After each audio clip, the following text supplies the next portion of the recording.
All right, let's get right into it.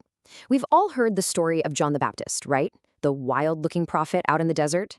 But have you ever really stopped and thought about why the Gospels make a point of telling us he ate bugs? Seriously, it sounds bizarre, but there's an incredibly powerful message hidden in his very strange menu. See, this line right here, it isn't just a quirky little detail to make him seem tough or eccentric. It's not about survival skills. This is a huge theological signpost, absolutely packed with meaning, and it's meant to grab our attention. And this is a really important principle if you want to understand the Bible.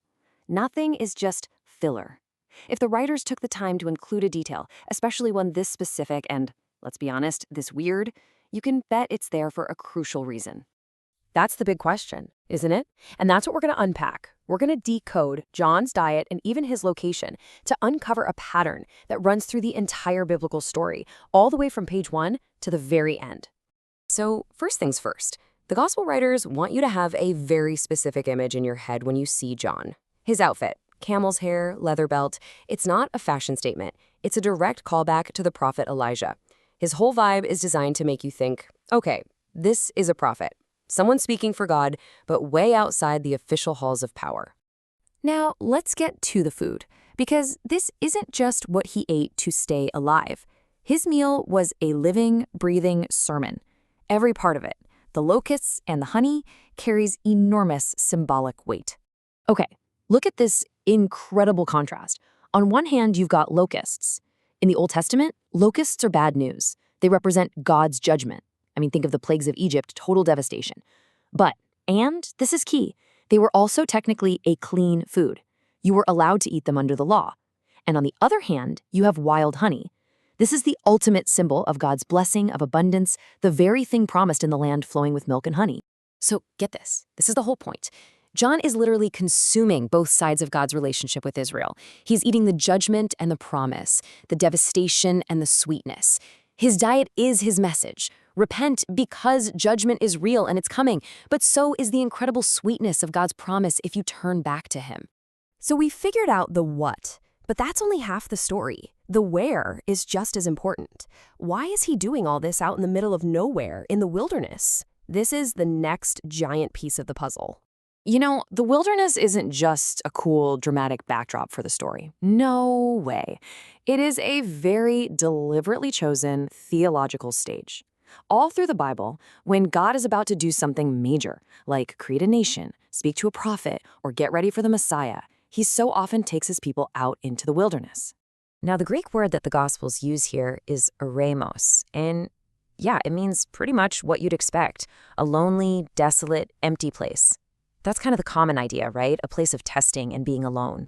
But, and this is where it gets absolutely mind-blowing, you have to look at the Hebrew concept behind it. The Hebrew word for wilderness is midbar, and it comes from the root word dabar, which means to speak. Isn't that amazing? The empty place, the place of silence, is linguistically the place where God speaks. That is so intentional.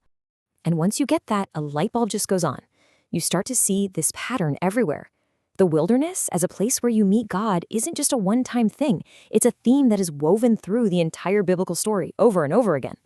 Just look at how this plays out across the Bible. In Exodus, the entire nation of Israel is forged in the wilderness. For prophets like Elijah, it's a place to be restored and hear from God again. For John, and then for Jesus himself, it's the place of preparation and intense testing. And you can follow that thread all the way to the book of Revelation, where the wilderness even becomes a place of protection for God's people. So what is the wilderness really? It's like God's crucible. It's the place where our hearts are truly tested. It's where God speaks his promises most clearly. It's where all the things we normally depend on, comfort, noise, other people, security, they all get stripped away, and we find out what we really trust in. Okay, so let's bring it all together. John's bug and honey diet, his location out in the desert, it's all one giant arrow pointing forward. It's all preparing the way for Jesus, who is the ultimate fulfillment of this entire pattern. And here it is. This is the climax of the whole story. Think about it. The very first man, Adam, is in a garden of perfect abundance, paradise, and he fails a simple test of obedience. Then comes Jesus, the second Adam, and he goes into the complete opposite environment, a wilderness of total deprivation.